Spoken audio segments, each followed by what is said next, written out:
বিভিন্ন পরিসংখ্যান বিভিন্ন আমি ছাত্র এবং যুবক আজকে দেখা আমরা দেখেছি আজকে আপনাকে বিতাড়িত করার জন্য মাননীয় প্রধান উপদেষ্টা এবং উপদেষ্টা পরিষদকে বলছি আপনাদের এই শাসন ব্যবস্থাকে বিপদে ফেলার জন্য বিভিন্ন আন্দোলন হচ্ছে, অনেকে চাকরিতে জয়েন করছে না, আপনাকে অসহযোগিতা করছে। আমরা বলবো চাকরির বয়সসীমা 35 করে দিয়ে প্রজ্ঞাপন জারি করুন, নিয়োগ বিজ্ঞপ্তি দেন।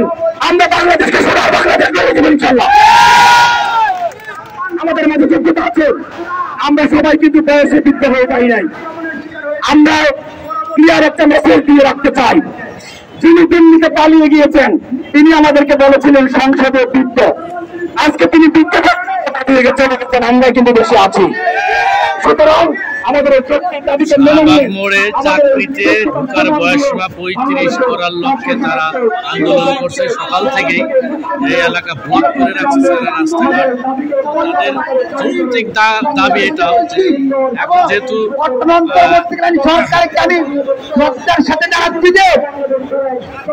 আপনি আপনাদের যে কমিটমেন্ট আপনারা বলেছিলেন যদি এই স্বৈরাচার সরকার হটানো যায়, যে সরকারি আসুক না কেন সবার আগে শিক্ষার্থীর দাবি বাস্তবায়ন করা হবে। আমরা কি শিক্ষার্থী না? প্রিয় বৈষম্য বিরোধী ছাত্র আন্দোলনের ভাইদেরকে বলতে চাই, কি যাতনা দিছে, পুঁজিবেশে কিসে, কবু 80 বিশে ধ্বংসেনি যারে আপনারা যারা এখনো করেননি কিন্তু সমন্বয় করেছেন, আপনারা বুঝবেন না।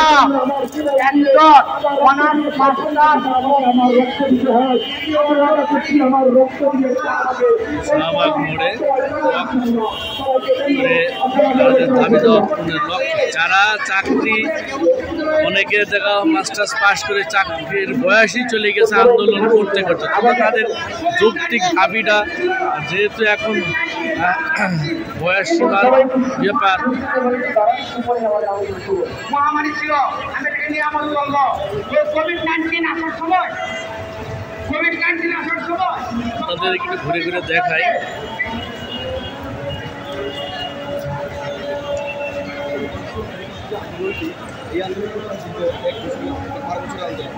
এই আন্দোলনের অসীম যোগ্যতা রয়েছে, যে আমরা অবগত করেছি। বিভিন্ন চ্যানেলে বক্তব্য নিচ্ছে তাদের চাওয়া পাওয়া একটা যে সরকারি চাকরিতে যেন বয়স সীমা 35 করা হয়। যেহেতু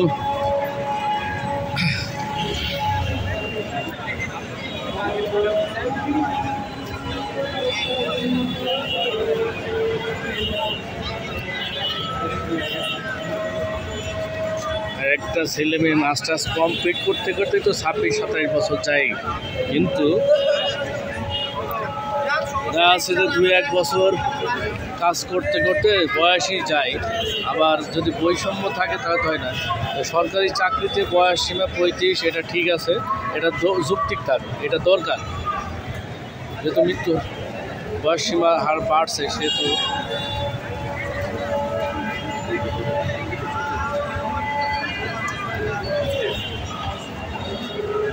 সকাল থেকেই শাহবাগ আর কি উত্তপ্ত।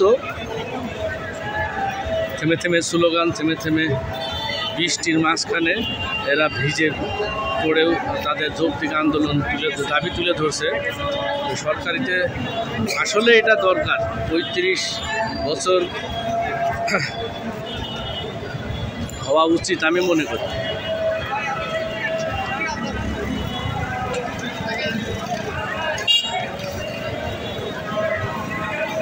যেহেতু মানুষের বয় আরও বেড়ে এখন প্রায় 70-72 গেছে, সেক্ষেত্রে তাদের যৌক্তিক দাবিটা আমার মনে হয়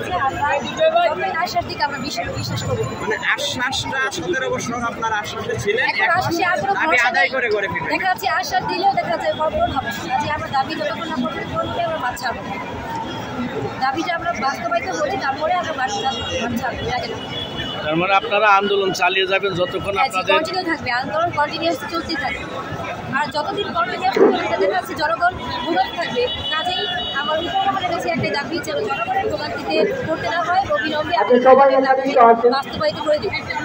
এবং সবাই সচেতন থাকবে। একটা কুচুকি মহল আছে আমাদের এই আন্দোলনটাকে বরখাস্ত করার জন্য ওরা উঠে পড়ে গেছে, ঠিক আছে? ওনাদেরকে তাদের সুযোগ দেওয়া যাবে না। আপনারা যারা ভাইবাতে পারছে না তাদের সার্টিফিকেট করে দিয়ে তারা নিউ করে একটা চান্স পাবে, তাহলে